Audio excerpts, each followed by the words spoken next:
Good morning, everyone, and welcome to another episode of Tay Talks Positivity.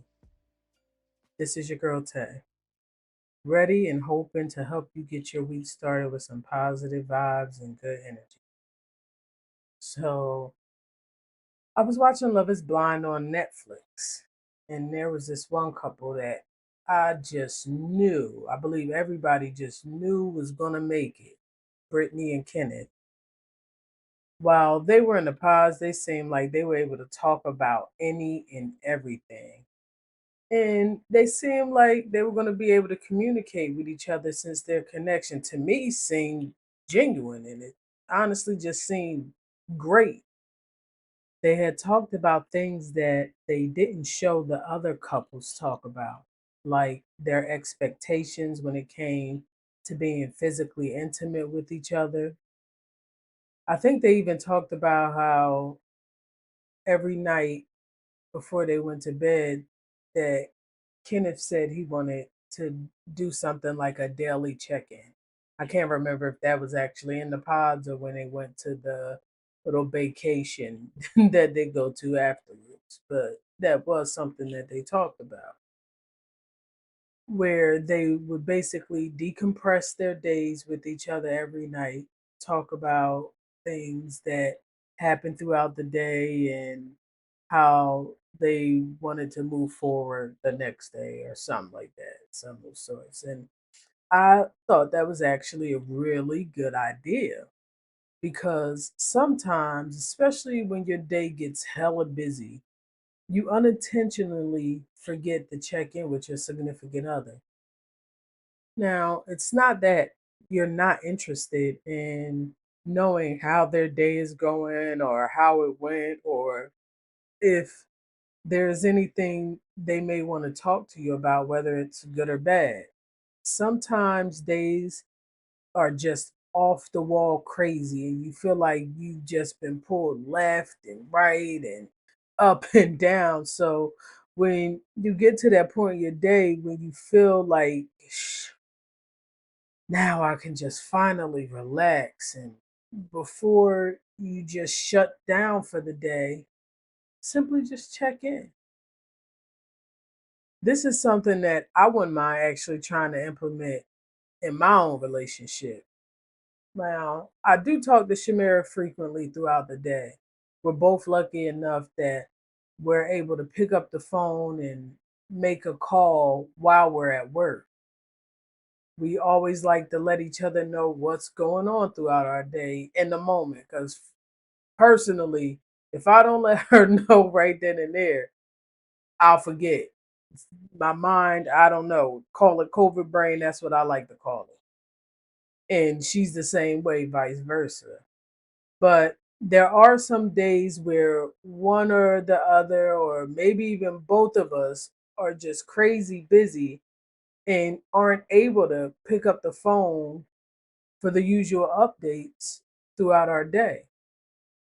And usually in the middle of me trying to cook something for dinner or her tending to the dogs or trying to have a moment where her and Yasira have their daily check-ins about what's going on in her day because as some of you may know or most of you I hope you know that checking in with your kids is just as important as checking in with your significant other. If not, sometimes to me it's more important than checking in with your partner because as adults, sometimes I feel like we forget what it was like to be a kid and feel like you can't go to your parents and talk to them about the things that you're going through. We grow up and we get the mindset that our kids are kids and don't have nothing that they need to be worrying about.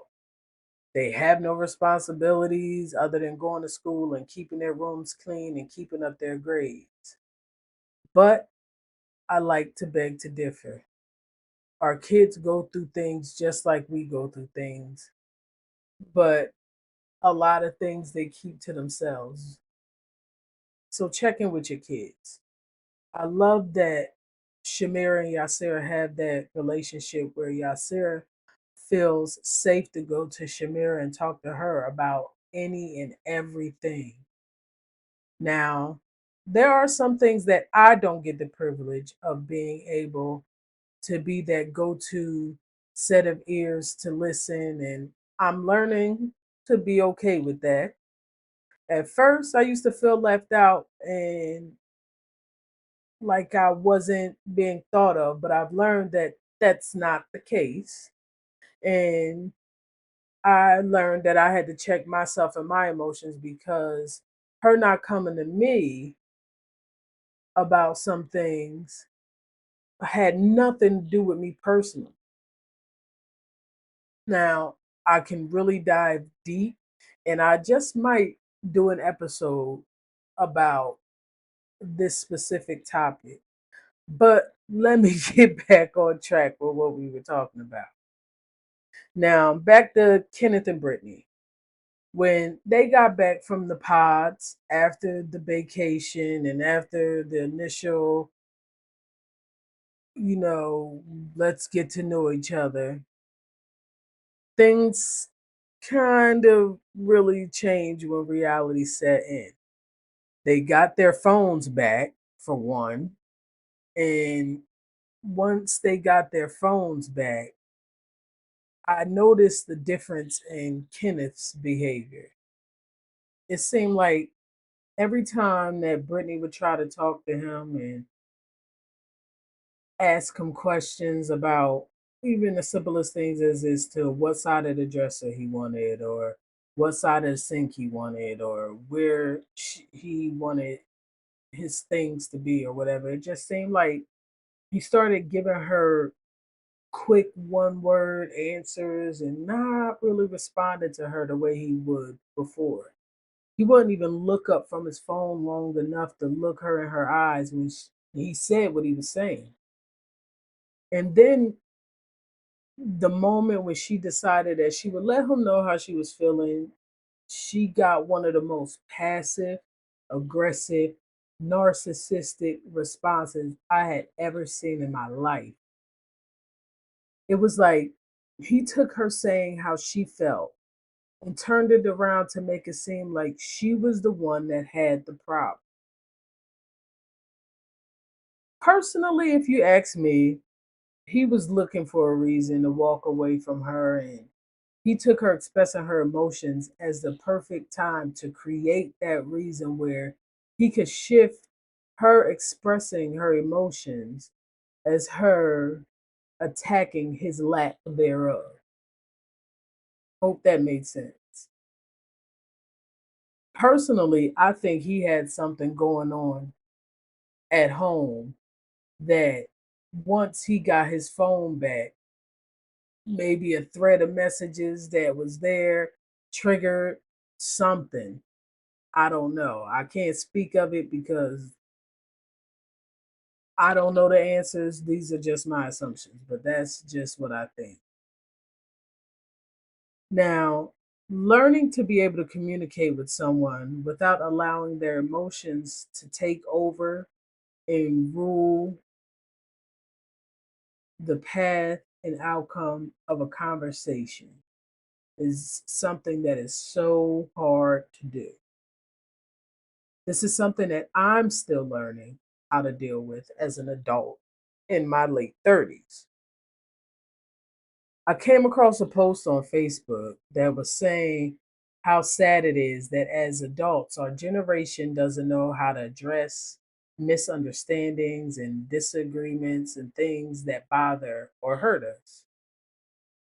It mentioned how we don't know how to talk to each other without cutting each other off or raising our voices at each other or saying something disrespectful. It's almost like we take how a person feels and think as an attack on us and our character instead of genuinely listening to what they have to say and trying to understand them and where they're coming from. We take everything so personally that when it comes to a person telling us how they feel about something that we did or didn't do, we automatically get defensive and we start playing the blame game instead of taking accountability. We have to realize that sometimes we need to take a second, listen to what the other person is saying, and honestly just check ourselves. The post also mentioned how when we have these disagreements, we are quick to say how the other person is tripping or they just nagging or being argumentative. We have to learn how not to let our pride be the reason why a simple disagreement turns into a full blown out of proportion argument. I'm guilty of not wanting to feel backed into a corner or like I'm the one that's wrong or like I'm going to lose the fight. But to help myself stop letting my pride get in the way, I came up with a list I call check yourself so that when the time comes that I'm having a disagreement with someone, I can use this list in hopes of keeping things from escalating into more than what they need or should be. Now, this list may not work for everyone. And in all honesty, some people may be ready to be like, hold up, wait a minute as I'm reading this list, but bear with me and try to understand where I'm coming from. So, number one on my list is to listen, to allow the other person to say what it is they have to say. If the shoe was on the other foot and something was bothering me, I would want the opportunity to say what was on my mind without feeling like I won't be heard.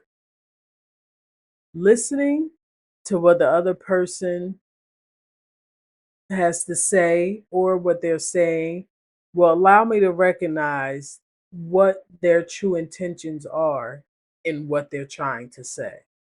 Now, the one thing that I'm still struggling with when it comes to simply just listening is long windedness. Now, I understand I need to let a person get off what's on their chest. But if you're going to be talking and talking and talking, at what point am I going to be able to really say anything back to you? I guess it's almost like if you're constantly talking and talking and you're like that long winded at that point in my brain, I start feeling attacked in a sense. But I'm learning to listen, to be able to see what a person's intentions is with what they're saying. Number two, respond, don't react. And I actually did an episode about this season one. Reacting is like throwing gasoline on an open flame. Plus, most of the time when we react to something, it is almost always emotionally driven. And sometimes telling someone how they feel in certain situations is simply just that, them telling you how something has made them feel. It's not meant for them to make you feel like anything is your fault or to blame you for anything. Now, that's not saying that what they say or how they say it won't do just that. That's why if we go back to number one and you listen, you'll be able to understand what a person's intentions are by how they are saying what they are saying to you. Number three, now and I know this one is gonna ruffle a couple feathers, but it's not about my feelings in this moment. If my feelings weren't hurt before the conversation started to take place, then mines aren't the one that matters in that moment. Because before the discussion began to take place, I was good. I had no worries and no feelings of being upset. So when the other person brings up how they're feeling, and to me, their feelings are the ones that should take precedence, because now any emotions that I'm feeling are in reaction to them saying what they're saying and them being upset, which takes us back to number two, responding and not reacting. Now, this one I feel like can easily flip depending on what we get from number one while we're listening. And you see what a person's true intentions are. Now, if a person is actually becoming malicious and they are attacking you and your character and you as a person, then I'm sorry, that's where we pull back, and our feelings are now our main focus, because you can tell me how you feel and express how a certain situation has made you feel without attacking my character and simply just letting me know your emotions. But if we're listening to a person and they are genuinely, non maliciously, or aggressively letting us know how that something that may have happened or a situation that had occurred had made them feel in that moment, and what they need from you to feel more secure, and they're doing it in a genuine way, and you're able to respond to them, and things are not escalating into more than they need to be, you're able to genuinely think about that person's feelings. Number four is for you to try to be understanding. Like, for me, I think put yourself in their shoes and ask yourself, what kind of response would I like to receive from the person that I was letting know what my feelings were? I would want them to try to understand where I'm coming from. So I try to give them that same courtesy. Number five, remain respectful. Now, this one goes for both parties. Being on the receiving end of the talk, you need to respect the fact that the other person feels what they feel. You may, in the back of your mind and under your breath, be saying how you feel and be ready to get on the defense. But it's not about having to get defensive. More than likely, the other person honestly just wants to feel heard and feel like their feelings matter to you just as much as your own feelings. Now, if you're the one that is expressing your emotions, remember to keep it factual.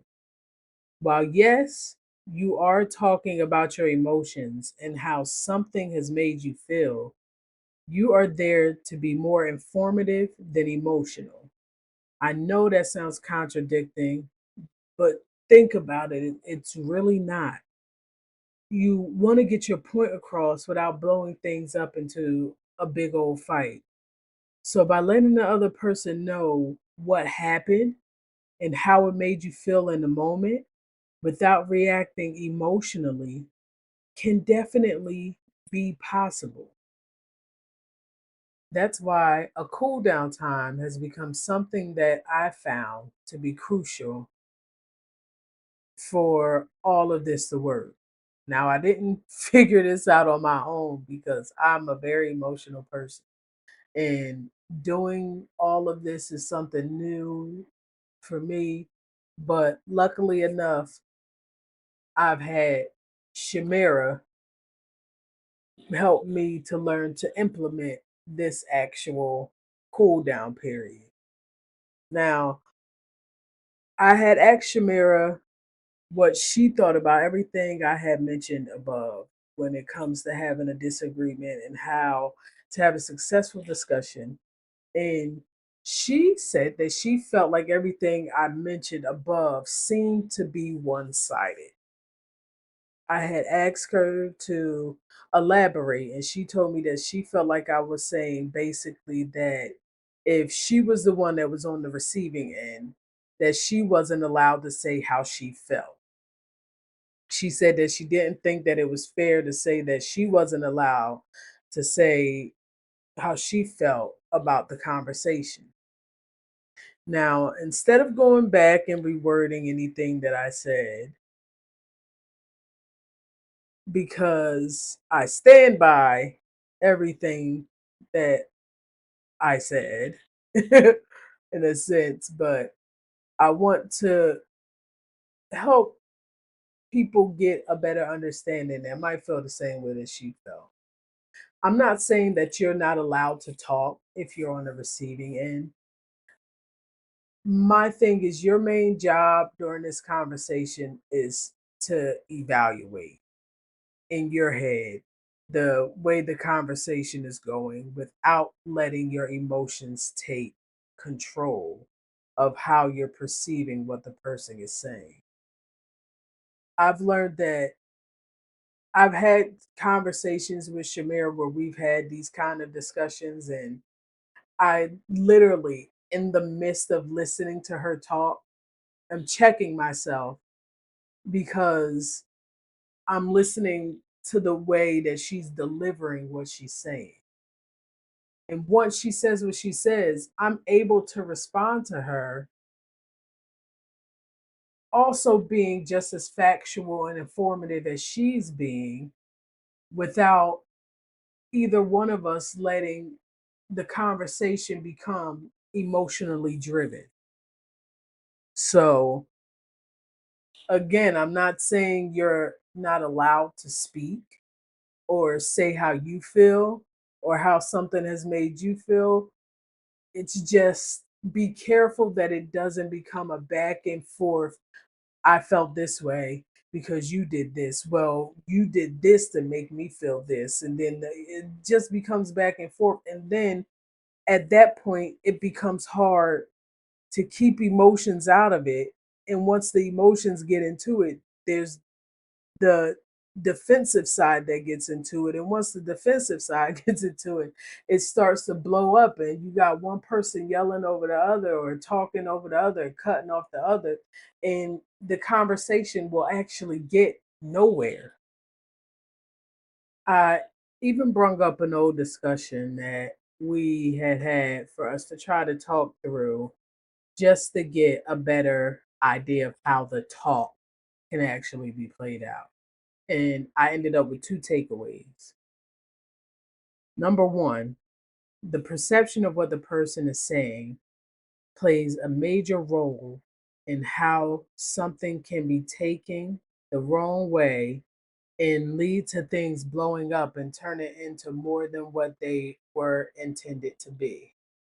In my opinion, I think that this tends to be more of a problem when guilt sets in about what's being said and the other person starts to respond emotionally.